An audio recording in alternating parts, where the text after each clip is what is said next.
Quand tu as soif de sa présence et que tu t'approches de lui, Jésus dit ceci: vous tous qui êtes fatigués, chargés, venez et je vais vous donner du repos. Matthieu chapitre 11, verset 28. Mais il dit ceci: pour que je vous donne le repos, il faut que vous vous déchargez sur moi, mais que vous preniez aussi mon joug. Il y a un échange de joug. Alléluia. La paix, le bonheur existe sur cette terre. On peut être profondément heureux. On peut avoir un mariage heureux. Mais si tu cherches à être heureux, si tu cours après ces choses, tu vas les perdre. La Bible dit que celui qui va vouloir sauver sa vie, il va la perdre. Ça ne fonctionne pas. Ce sont des joies et des plaisirs illusoires. Utilise le chemin de Christ. C'est lui ton créateur. Il te dit, d'abord, tout ce après quoi tu cours, arrête. Focalise ta soif sur moi. Quand tu arrives vers moi, ce que tu dois faire, c'est que tu as des fardeaux. Décharge-toi et prends mon joug. Il est doux et léger. Et Jésus a un joug. Jésus a un fardeau. Jésus a un problème. C'est que les nations soient sauvées. C'est de faire des disciples. Il faut que vous échangez. Tu dis, je me décharge de ma quête de mariage pour prendre ton joug à toi. Ton joug à toi, c'est ce que tu fais pendant toute ta présence sur la terre. Aller de lieu en lieu. Dans le livre de 1 Timothée chapitre 2 verset 1, il dit ceci. Il dit ceci, et je termine avec ce point. Il dit: j'exhorte donc avant toute chose, regarde ça, quand vous êtes dans sa présence, regarde le premier sujet de prière qu'il te donne. J'exhorte donc avant toute chose à faire des prières, des supplications, des requêtes, des actions de grâce pour tous les hommes. Avant toute chose, pour tous les hommes. Il dit ceci. Amen. Pour les rois, pour tous ceux qui sont élevés en dignité, afin que nous menions une vie paisible et tranquille en toute piété et honnêteté. Avance, continue. Cela est bon et agréable devant notre Sauveur. Amen. Il dit qu'il veut que tous les hommes soient sauvés et parviennent à la connaissance de la vérité. Il dit avant toute chose. Mais regarde ce texte. Il dit ceci: si tu prends ça d'abord, toi-même tu vas mener une vie paisible et tu vas mener une vie tranquille. Mais pour mener une vie paisible et tranquille, ne commence pas par ton sujet. Donne-moi le mariage, je veux du travail, ouvre-moi les portes. Décharge-toi sur Jésus et prends son joug. Et son joug à lui, avant toute chose, c'est que tous les hommes soient sauvés. Tous les hommes soient sauvés. Amen. Et c'est la raison pour laquelle tu dois prier pour les âmes, les hommes.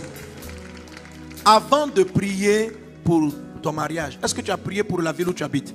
Attends. Est-ce que tu as prié pour la ville où tu habites? Tu habites où ça? Est-ce que tu pries pour qu'elle connaisse Jésus? Tu travailles avec des infirmiers, des infirmières. Est-ce que tu pries pour qu'elle soit sauvée? Il ne faut pas venir embêter le ciel avec: oh Dieu, ouvre-moi des portes, je vais te nommer directrice. Ça n'intéresse pas. Dieu s'en fout, il ne veut pas te nommer même. Ça n'intéresse pas. Toi, ce qui t'intéresse, c'est ta vie financière. Ce qui l'intéresse, lui, c'est que les gens soient sauvés. Il dit avant ta promotion, avant, ouais, c'est ce genre de prière-là qui vous expose au feu. La soif de Jésus, la soif de Dieu. Priez pour les nations. Jérémie chapitre 29, il dit ceci. J'exhorte, Jérémie, ça c'est donc avant toute chose, Jérémie 29, 7 ou 11. Jérémie 29, 7. Il dit ceci. Donne-moi le texte. Jérémie 29, 7. Recherchez le bien de la ville où je vous ai mené en captivité et priez l'Éternel en sa faveur, parce que votre bonheur dépend du sien. C'est-à-dire que Dieu ne va pas te donner du bonheur si tu ne pries pas pour Paris où tu habites.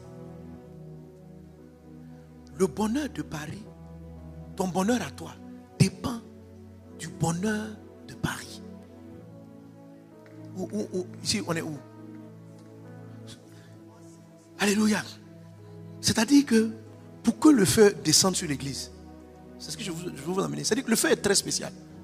Il vient sur la soif de Dieu, l'eau de Dieu. Il faut que vous soyez ici et puis vous commencez à prier pour Croatie. Nous prions pour cette commune, que ton règne vienne dans cette commune, que ton règne vienne. Vous pouvez... Non, le texte est clair. C'est ce qu'il dit en 1 Timothée chapitre 2 verset 1. prier pour tous les hommes, pour tous les rois, tous ceux qui sont élevés en dignité, afin que nous menions une vie paisible. Donc tu n'auras pas être tranquille. Tu n'es pas tranquille et paisible si tu es indifférent du domaine et du secteur dans lequel tu vis. C'est comme ça qu'on commence à prendre le fardeau des nations. On s'intéresse à l'environnement dans lequel on est. Et il dit ceci dans Jérémie chapitre 29, verset, dans ce passage. Il dit ceci. Il dit, cherche le bien de la ville où je t'ai amené en captivité. C'est-à-dire, même si tu n'es pas arrivé là-bas volontairement, que tu es arrivé par problème, oui, il faut prier pour le bien de la ville. Alléluia. Il y a certains qui se retrouvent à travailler dans un secteur d'activité par problème. C'est-à-dire, jamais tu n'aurais été... Donne-moi un corps de métier là. Tu n'aurais été éboueur. C'est-à-dire que c'est la souffrance et la manière dont tu es rentré ici, en France, qui fait que tu es éboueur. Dieu dit, ok, tu es venu là-bas en captivité. C'est-à-dire que tu n'es pas venu par choix. Tu es venu parce que les problèmes financiers t'y ont contraint. Il dit, ton bonheur dépend du bonheur de l'ethnos des éboueurs. Ce que tu dois faire, prie. Tu dis, Jésus, je ne sais pas c'est pour combien de temps tu m'as amené dans cet emploi de captivité. Mais pendant que je suis là, je vais commencer à prier pour mes collègues. Prier pour tous les hommes. Rabasakataraba. Mon collègue, il s'appelle Amien. Je prie pour Amien. Je travaille avec mon collègue qui s'appelle Franck. Sauve-le. Sauve son âme. Délivre-le. Mon chef de service, il s'appelle Ta. Délivre-la. Glorifie ton nom. Parce que c'est ton ethnos. C'est ta ville. Tu es là-bas par contrainte. À plus forte raison si tu es dans une ville que tu as choisie. Prie pour le maire de Paris. Même si tu ne l'aimes pas. Prie pour le maire de Croatie. Prie pour le maire où tu habites. Tu pries combien de fois pour lui? C'est pourquoi, je sais pas, non, sérieusement, c'est pourquoi le feu peut pas. Le feu, il vient pour le cœur. C'est-à-dire que Dieu te donne son feu pour gagner les nations. C'est pas pour te faire plaisir. Vous recevrez une puissance et vous serez mes témoins. Donc pour recevoir cette puissance, il faut un fardeau. Le fardeau de Dieu. Et pour cela, tu dois enlever le tien. Ton bonheur dépend de cela. Tu ne connais pas le bonheur parce que tu te désintéresses. Tu te dis que quand Dieu me rendra riche, quand Dieu me donnera le bonheur, je donnerai le bonheur à mon environnement. Dieu dit non, non, c'est l'inverse. Si tu pries pour le bonheur du pays, je te donnerai le tien. Ce n'est pas le tien pour que le pays soit béni. Non, c'est le pays d'abord et puis toi. Il dit, je t'exhorte avant toute chose. Frère, les Écritures sont claires. Les Écritures sont claires. Nous refusons. Nous travaillons dans des entreprises. On ne prie pas pour le directeur. On ne prie même pas pour son salut. On prie seulement pour que Dieu le touche, pour qu'il nous augmente. Dieu dit, mais ça c'est quoi? Ça ressemble à de la sorcellerie. Tu comprends? Oui, c'est comme si tu étais en train de l'envoûter. Paye-moi, paye-moi, paye-moi, augmente-moi. Dieu dit, arrête ça. C'est une âme qui peut aller au ciel. C'est une âme qui est en train d'aller en enfer. Pense à elle. Alors avant de penser à toutes les nations de la terre, commencez à penser aux ethnos où vous êtes. Et portez-les à cœur. Priez. Ayez la soif. Mettez de côté votre propre soif. Pensez à leur salut. Ne pensez pas à l'argent que vous allez vous faire. Tu es dans un domaine, tu ne penses qu'à... Dieu dit, il veut que tous les hommes soient sauvés. Il dit, prie pour le bien de la ville. Prions pour eux. Moi, je crois que j'ai le feu, je crois que le feu demeure. Moi, j'avais oublié ça. C'est un jour, mon petit frère pasteur Moustapha est venu me dire, il dit, tu sais, quand on était plus jeune, je te suivais dans tes veilles. Tous les vendredis soirs, je veillais. Et il se réveillait et partait m'écouter.